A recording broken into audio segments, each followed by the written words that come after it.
Welcome to season 10, episode 7 of the Unman Corner. I You think. sure? I think it's the Unman You Corner. don't sound sure. I think it's the Unman Corner. That's Stephen Cook. And that's Brad Rothschild. What's up? What's up, man? How's it going? You know, we had a 2-week hiatus. I know. How was Parents' Weekend? Parents' weekend was pretty good. And you? Oh, it was great, man. I love Parents' Weekend. I want to go to college. Well, we all want to go back to college. I think that's a fair thing to say. Can I tell you the funniest thing? So we got there late Friday night. We didn't see Maddie on Friday. And on Saturday morning, we went and we got registered because our badges were our tickets to the football game. Go Spartans. Yeah, They you don't beat even the remember. Allegheny State Alligators 58-14, baby. Allegheny State is a football powerhouse, I heard. And they gave out swag, and included in the swag were Case Western bucket hats. Dude, that's not cool. Awesome. Not so never we wear a had bucket hat. Matt. We're wearing our matching Case Western bucket hats, and Maddie. I'm sure she was excited to see you in that. Dude, nobody looks good in a bucket hat. Lauren and I looked smashing in bucket hat. I'm quite certain that neither one of your daughters would agree with that statement. I posted the photo of Maddie's face with us with our bucket hats. It was classic. Dude, the bucket hat is. It was like, oh my God, why are you people here? You're such an embarrassment. I mean, if you're like a 16-year-old girl, maybe you can wear a bucket hat. But like as a 50-something-year-old man. Next episode, I have 2 bucket hats. I have a Case Western bucket hat, and I have a Vassar class of 1990 bucket cap. Doesn't mean you should be wearing either one of them, though. Oh man, it keeps the sun off. It's very good. Gardening those. You know what? Get a baseball cap. They do. I don't have a Case Western baseball cap. Do you have a Duke baseball cap? I saw your Duke Dad coffee mug. Yeah, I have a Duke Dad coffee mug. I had a Delaware Dad coffee mug, and I had a Swarthmore Dad coffee mug. That's it, though. You're not wandering around in Duke stuff. I do have a Duke. I have a Duke sweatshirt that I rock. Did you wear it? Did you wear it at Duke? I did, because you know what? Duke is the kind of place where a lot of people wear merch. Like parents. And you wanted to fit in? Well, of course, I wanted to fit in. There are a lot of kids going to Duke whose parents went to Duke, or who have a parent who went to Duke. Right. There's a lot of college pride in that school. Yeah. Much more so than in any other school that any of members of my family. Not Delaware? I figured Delaware would be rah-rah. You know, I think there's a certain segment of the Delaware student population that is rah-rah, but my daughter was not among them. And her friend group was not among them. And, you know, Swarthmore has a huge rah-rah component. And Emory, of course. I think Swarthmore is probably at the same level as Vassar. They're probably similar, yeah. Yeah. But Emory, you know, the rap on Emory when I was going there was that the school was apathetic. I'm sure I've told you this. Yeah. That the slogan was, we're apathetic and we don't care. But if, you know, it was the late 90s, late 80s rather, early 90s. And campuses were not, especially a place like Emory, was not like a hotbed of any sort of activism on any level. Right. Right. There was very little. I mean, we caught the tail end of the anti-apartheid stuff. And then there was some protest against Daniel Patrick Moynihan, which I thought was stupid. Why? Like, why? Some administrator was nasty to him, and he gave it back to her, and she happened to be African American, so people went completely apeshit bananas. Really? Yeah. Daniel Patrick Moynihan, that seems like a very specific. He was there for they had given him some sort of award. I mean, he was a senior senator from New York. You know? Yeah, but it's a very specific grievance to have. Yeah. And so the protest was that he should give the award back or something like that. Really? Yeah. Did people really get excited about that? They protested in front of the main building for a day. Did anyone set themselves on fire? No one set themselves on fire over Senator Moynihan. Somebody did. Somebody did, and it was fucking crazy. Oh my God. So, there was not a lot of school spirit. Although I had a fair amount of Vassar swag.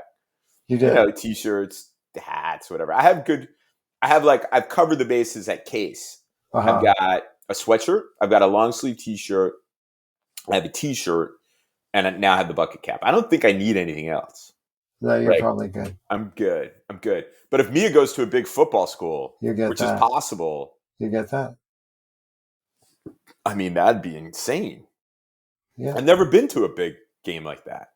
To like an important, yeah. We went last year to a Duke basketball game. Michelle and I. Mia did not go. She didn't want to go. She was busy. Oh. And Michelle and I were down there for Mia had a dance performance, and we decided that we would go. And at the same time, we caught a basketball game. And they played Clemson, and it was fucking amazing. It was incredible. It was incredible. It was like on ESPN. Did you paint your face? I did not. I should have. Did Michelle? Michelle painted her face. Oh, good. Yeah. I'm glad so at least one of us had some Duke spirit. But, I mean, it was unbelievable. And, the kids, the students who go there, they don't sit down the entire game. Right. And it's just a madhouse. Lauren dated a dude who went to Duke. I thought you were going to say a Duke basketball player. I was like, No. She did see Christian Laettner in a towel, though, because her boyfriend lived in the same dorm as Laettner. Nice. So that's was she impressed? I don't know. I mean, she just said, I saw Christian Laettner in a towel. I don't know. It's not like the time that, she's kind of a mild Red Sox fan. But she did say she wouldn't have minded a gift basket from Derek Jeter. Well, didn't you get a gift basket from Derek Jeter? Me? Yeah, you, didn't you? No. Are you sure? I'm positive. All right. I don't know who it was who got one. I thought it was you. It was definitely not me. That's gross. Not that there's anything wrong with that. No, of course not. I mean, look, anyway, I'm not gay, but a gift basket from Derek Jeter is a gift basket from Derek Jeter. Come on. Fair enough. No, I get gift baskets from Middle Eastern diplomats. That's not that much fun. It's not for the same thing, though. No. I'm always interested in what non-halal or non-kosher food come in the gift baskets that are sent, which is often fun.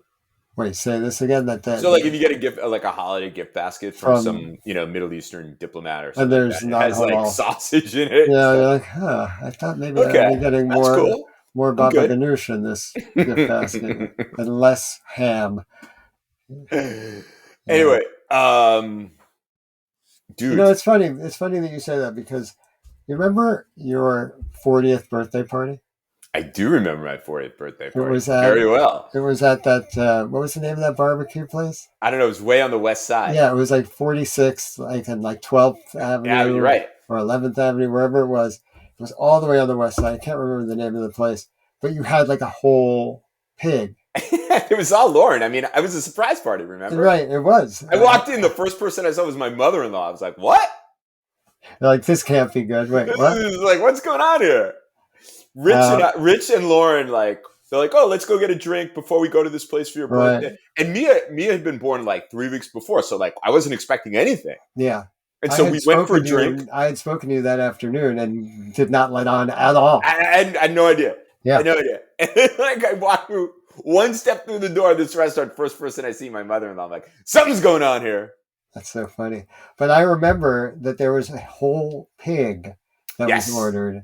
And I'm thinking to myself, here's a guy who's a Middle East fellow at the Council on Foreign Relations. And his world is Muslims and Jews. And here he's got this enormous pig sitting in the middle of the dinner. Not only that, but you know who they put it down in front of? I don't remember. Elise and Dave. Oh, that I couldn't. I didn't remember that. Dave would have been happy, but Elise would have been pissed at him. There might even be a picture of that somewhere.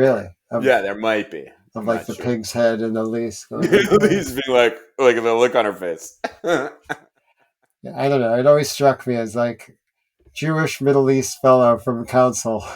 Well, I remember when we were doing the tasting for our wedding, I was like, hey, can we get scallops wrapped in smoked bacon? And they said, my in-laws, they didn't even go, this isn't a kosher wedding, but we don't really want to slap the rabbi who's invited in a family friend in the face. You have to celebrate the treif, which you enjoy doing.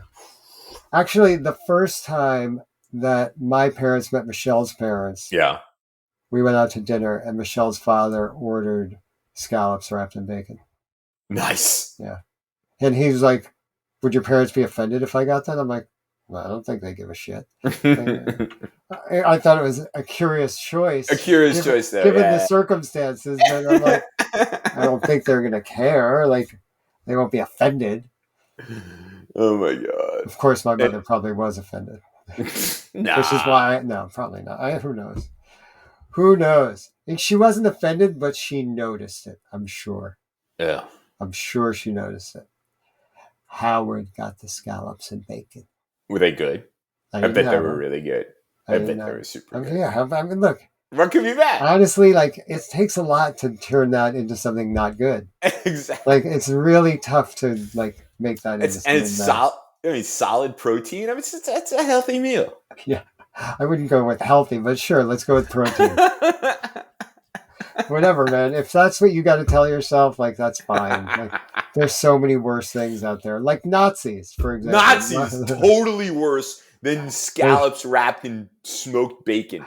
Yeah, that's true. Definitely worse. Dude, there's so many of them.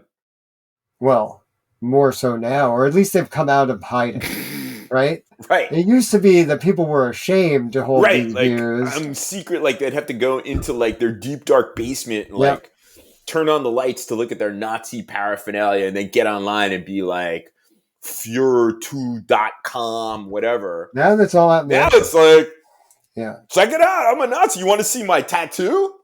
These are the halcyon days for Nazis, I think. It's a good time to be a Nazi in America.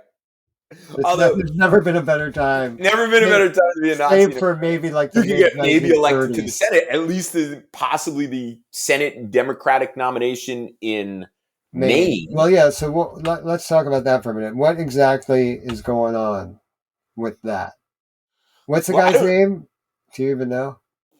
I can't. Holy shit, I can't remember. Keep talking. I'll look for the name. Anyway, this guy, he's running for Senate in Maine. He's a Democrat. He says he's like a hardworking clam farmer, harvester, fisherman, whatever the fuck you want to call it, etc. He's played up this whole like working class thing. Graham Plattner. It's a whole working class thing, and he's definitely way on the left and so on and so forth. And his campaign has been framed around this working class roots and a sort of obsession with AIPAC, the American Israel Public Affairs Committee. Yeah, he's an oyster farmer and a former Marine. Right. Like I said, he's played up this whole like working class. Yeah, he's a Bernie bro. Is a Bernie bro. Yeah. And a couple of things have been revealed about him recently. Yeah. Let's start with his Reddit stuff about was it his homophobia? I think it was either homophobia or like misogyny. One of those couple things was in his All I knew about was the Nazi tattoo. And then it turns out he's got this big fat Nazi tattoo on his chest. And what exactly is the tattoo? It is the tattoo that the SS wore, the skull and bones that they wore in their uniforms and so on and so forth. And he claims that in a drunken night when he was a Marine, he just wanted to get a tattoo and he picked that one out and he didn't really know what it was all about. But he also claims to be a military history buff. Yeah. And it is subsequently... Yeah. Go ahead. Keep going. It's subsequently come out that both his campaign manager and someone else have said he absolutely knew what it was. He bragged about it, etc. So this is what you and I talked about. Wait, there's one more thing. Yeah. Despite this whole like playing up the hard Scrabble roots and so on and so forth, he went to Hotchkiss, which is one of the most expensive private schools in the country. Okay. $75,000 a year to go to Hotchkiss. So you and I were talking about this when we saw each other in person the other day. And if we start from the premise that he claimed as a 22-year-old drunken Marine, he didn't know what the deeper meanings of the tattoo were. Let's take that at face value, right? And the point that I was making the other day was, okay, I accept that if he claims like he didn't know what it was and he was 22, drunk and stupid, like, okay. However, it has been corroborated by more than one source that he did, in fact, know exactly what it was. So, Yeah. if we were willing to give him the benefit of the doubt in the beginning, now we are no longer willing to give him the benefit Then of the add doubt. to it, again, he has demonstrated this like kind of weird, but not weird when you think about anti-Semites obsession with AIPAC. Yeah. There's lots of anti-Semites out there who are obsessed with AIPAC. John Mearsheimer, famous professor at University of Chicago, obsessed with AIPAC and Jews in a similar kind of way as this guy Plattner, apparently. So the bottom line is, though, people are defending him, like the Obama that's the bros. Thing. The Obama bros on their podcast, Pod Save America. Nobody should be defending this. No one. No one. And I feel like that's what should be the difference between us and them. They circle their wagons and defend their members of their team at all costs. We defend our values at all costs. Well, right? This is a not value. Anymore.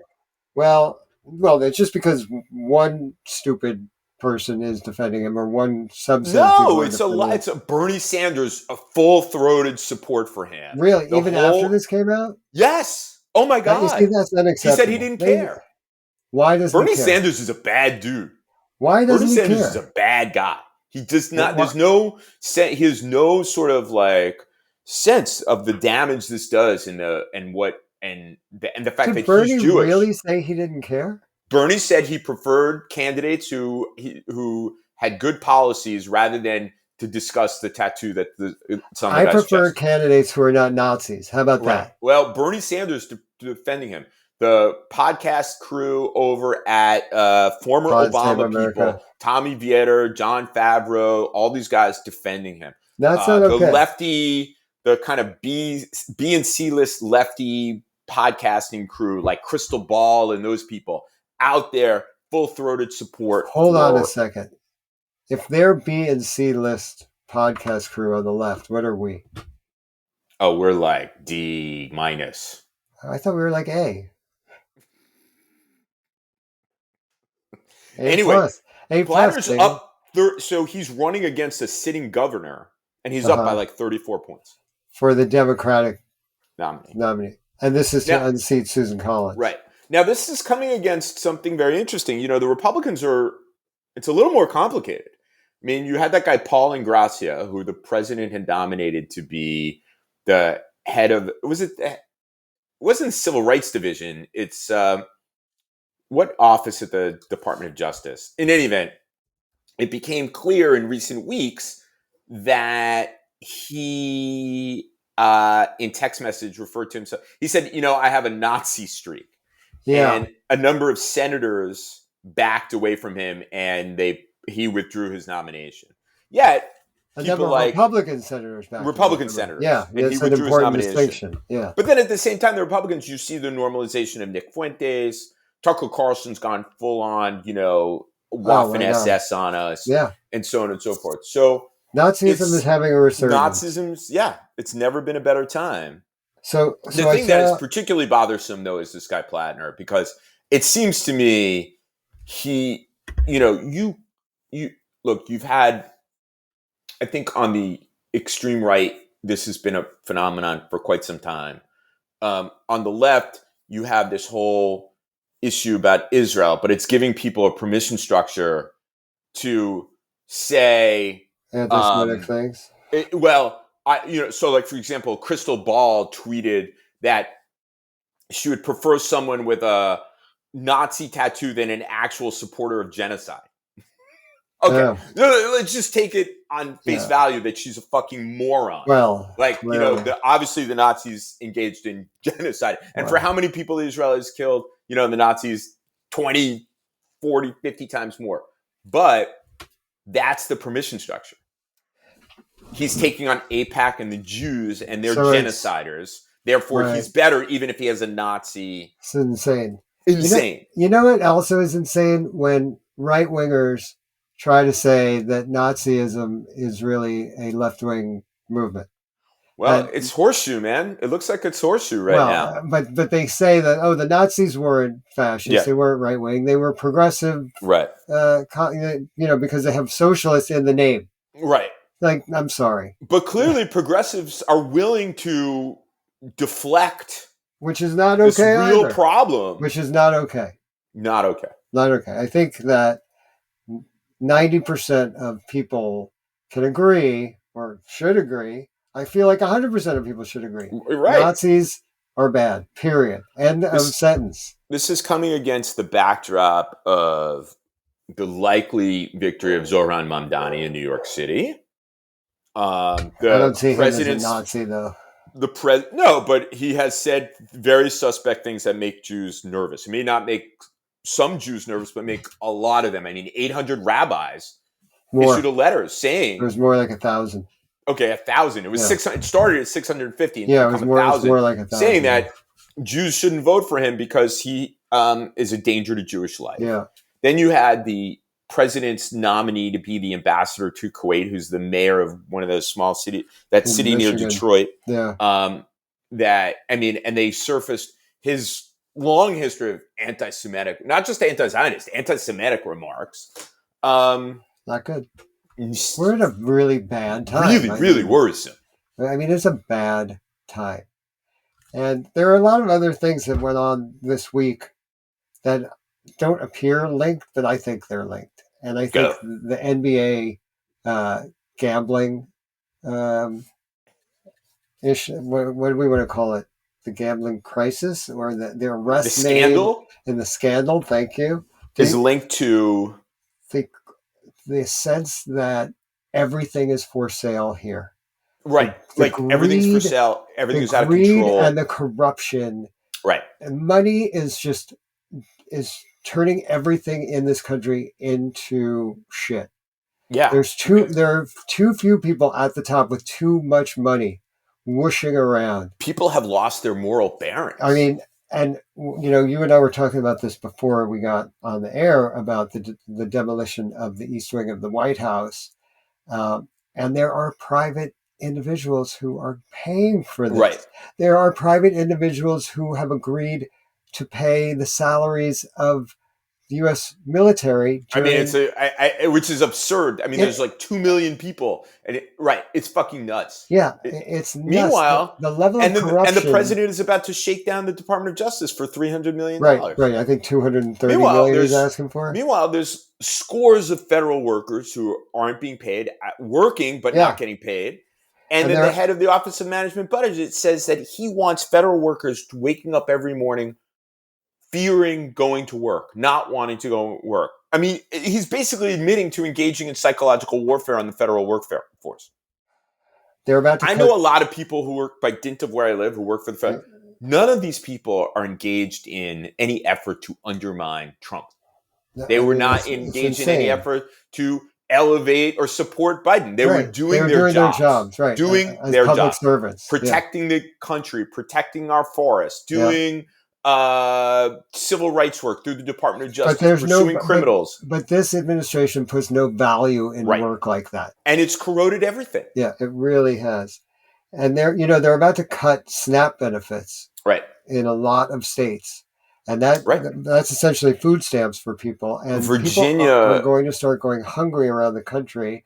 Yet we're bailing out Argentina for so far $20 billion, and there's another $20 billion that's been there is a geostrategic argument for it, but the fact that it's happening as people are not getting paid, and SNAP benefits are in a whole range of benefits.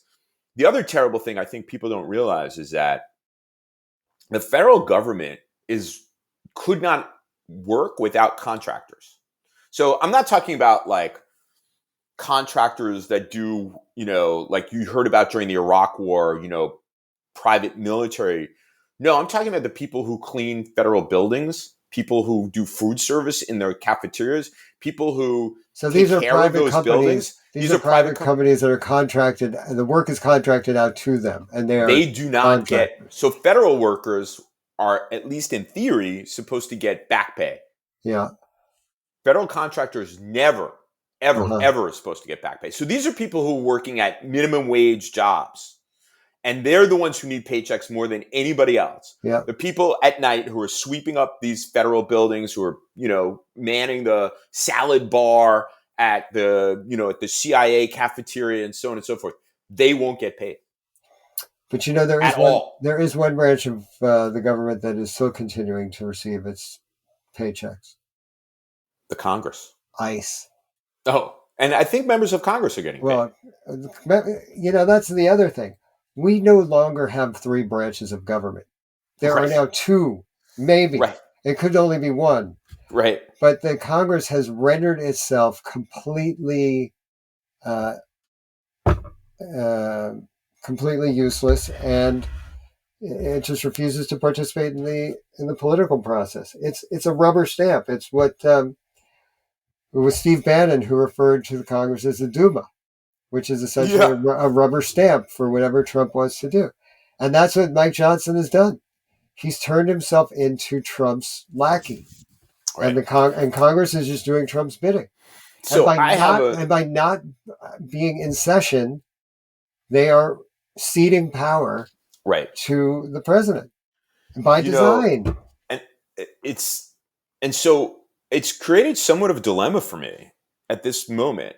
I mean, I've spent my career, I'm strict. Anybody who I brief, no member of Congress, no member of the executive branch, no talk I ever give. Will anybody ever know what my politics are, what my personal politics are? Right. I'm supposed to be part of a small group briefing a member of Congress tomorrow. I'm really pissed. Lauren hasn't been paid for 3 weeks. And this person's getting paid. And here I'm supposed to offer my expertise and wisdom about the Middle East. And I know I'm going to do it because it's my job. And this is the first time I'm really unhappy about having to go up and talk to a member of Congress about what I know, because this person's getting paid, not doing anything really to end this shutdown. And my family is suffering. So what's the point of having the briefing at all if he's not even working, or she? If this member of Congress is not working? No, really. What's the point? Yeah. Why are they even holding a meeting? This is going to be hard. This is bad. I'm really unhappy. It's bad. So what are you going to do? So, look, we will get through it. We have savings. We have all kinds of things. Okay, but that's you. But what about all the countless people who don't? I'm sure we could live fine on one paycheck, but what about the millions who can't? Who can't? I mean, it's my responsibility and my job, and I'm not going to say anything. Well, but I'm not going happily. Usually these are things that are fun. I really enjoy it. I very much enjoy talking to elected members of Congress and others. And this is a moment that I'm particularly, I'm in a snit about. Let's put it that way. It's never good when you're in a snit. No, I'm going to have to You're going to have to put on your big boy pants. I'm going to put on my big boy pants tomorrow. I'm going to have someone talk me off the ledge before I go up to the hill. Well, let's talk about this expression, big boy pants. Big boy and big girl pants. What's the difference? Like little boy pants? Are they shorts? You wear shorts. Yeah, I feel like when I was little, even though I didn't but when I was little, I wore short pants. You don't wear shorts now? I do. I remember having a conversation with one of my mentors about something. He's like, well, you were wearing short pants when this happened. And I was like, was it distracting? Sometimes I wear short pants now. Was it distracting for him or her? No, it was just saying that I remember when this happened. Oh, you were a little kid, or you were still in shorts. You were still right. You were still a little kid when this happened. Yeah, and you were wearing short pants when this happened. All right. Right. That's like saying you were in diapers. Yeah, basically, that's what they're saying. You were in diapers when this happened. You're like, I might be in a diaper right now. I use things like I was watching Saturday morning cartoons. That I think makes more sense. Yeah, well, I guess. Are there Saturday morning cartoons anymore? I don't know. There are cartoons if you turn on the TV at any time, I guess. No, I know, but there was yeah, no, there's no more schedule like that. I don't know. Saturday morning cartoons. You get your big bowl I didn't of even tricks. need to look in the TV guide. I knew what was on. So you get your big bowl of tricks and you're watching cartoons on a Saturday morning. Life is good. Did you have sugar cereals growing up? Fuck yeah. Oh Not man, you? my mom was not. I had like Cheerios, Wheaties. Every now and again, I don't even know the circumstances, but every now and again, I could score a Captain Crunch. Those were the That's good why old camp was days. so awesome. Get Fruit 'Cause Loops, yeah, sugar corn pops, Apple Jacks. Those are the best. Apple Jacks are the best. Spin the bottle and sugar cereal. Those are the best thing about camp. Not necessarily in that order, or definitely in that order. One way or No, the they were other. both important. Equally. There was no No hierarchy of no hierarchy. Yeah, equally Could important. look forward to camp for spin the bottle and sugared zeros. I hear you. Those were the Yeah. days. Man, life was a lot easier back then. Nazis were bad. Nazis were bad. You had to look in the TV guide. There were Sugar cartoons cereal, every Saturday. Sugar cereal was good. I mean, sugar cereal still is good. I just can't eat a lot. Now it's bad. It's all bad. Yeah. I mean, sugar corn pops are no longer sugar corn pops. So hold on a second. Yeah. So Nazis are now good and sugar cereal is bad. That's fucked. So we had it all wrong as kids, apparently. Oh, my God. Yeah. Anyway. I'm going to go have some Apple Jacks right now, I think. Well, if you walk down the cereal aisle, it's not like there are no sugar cereal. It's all sugar cereal. My Lord, it's like a cornucopia of sugar cereals.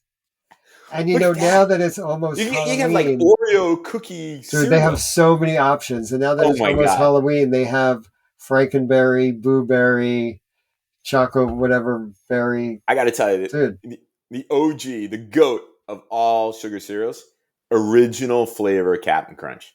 No, I would disagree with that. I'll tell you what the OG is. Well, no, it's not me. It's what the OG is. Frosted Flakes. Oh, Frosted Flakes, awesome. I mean, that's the OG. They're great. Yeah, that is the OG. Frosted Flakes. Okay. Dude, you could fucking rattle around like this for like 2 hours after a couple bowls of that. Man. And they were seriously frosted.